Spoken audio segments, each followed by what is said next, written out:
Hi guys, good morning. Once again now, ladies and gentlemen, this is Mr. Lopez reporting on duty. Now guys, ang pag-uusapan naman po natin sa umagang ito ay tinatawag nating Word of Wisdom. Okay? Now guys, alam nyo ba at alam ko rin na napakarami po sa ating mga kababayan sa ngayon ang naghihinagpis.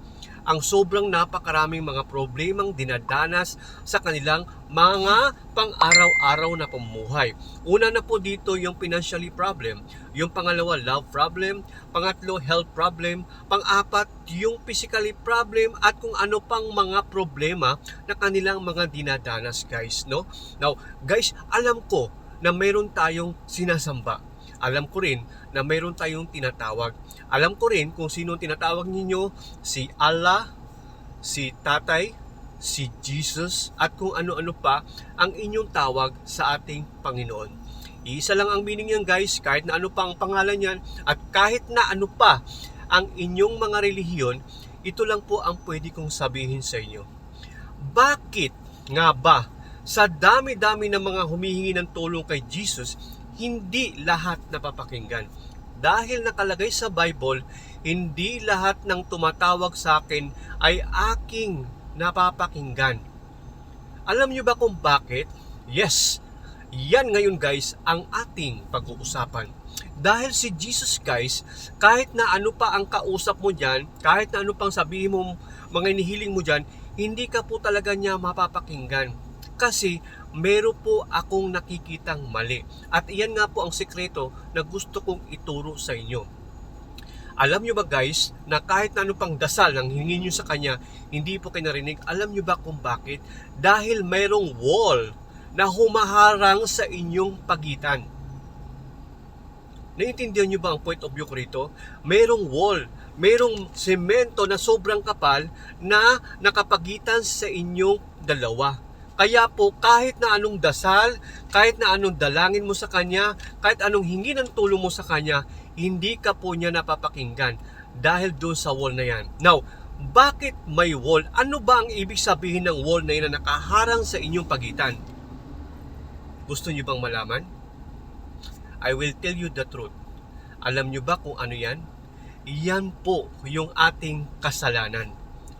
Kasalanan na siyang nagbibigay sa atin ng pagitan kay Jesus, kaya hindi tayo naririnig sa lahat ng ating mga dinadaing, sa lahat ng ating mga hinihingi.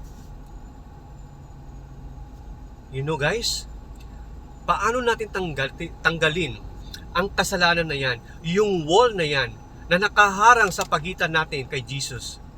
Simple lang guys, tanggapin natin si Jesus as one of our Savior. Tanggapin natin si Jesus na siya ang ating tagapagligtas. Tanggapin natin si Jesus na siya ang ating Panginoon at wala nang iba. At maniwala tayo sa lahat ng kanyang mga sinasabi.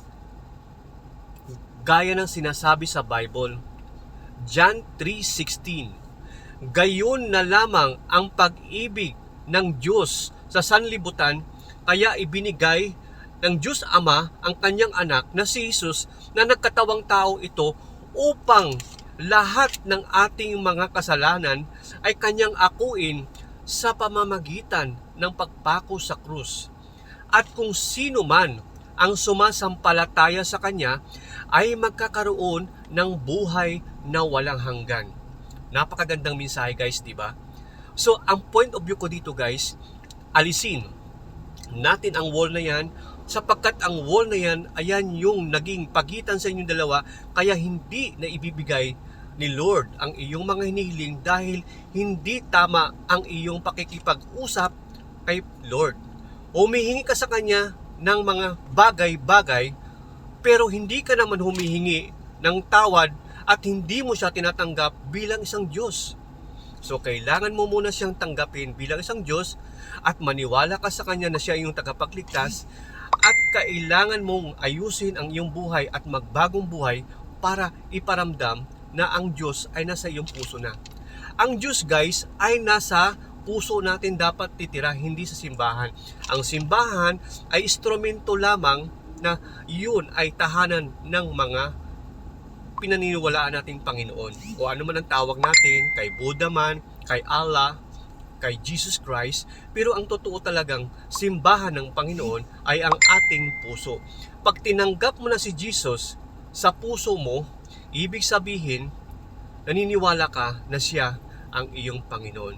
Sana guys, nakatulong po ako sa inyo sa mensaheng ito dahil hindi lamang dapat content ang ating pag-uusapan, hindi lamang long video ang ating itatopic. Minsan guys, isasama din natin si Jesus dahil siya po ay buhay na Panginoon at handa tayong pakinggan sa ating mga problema.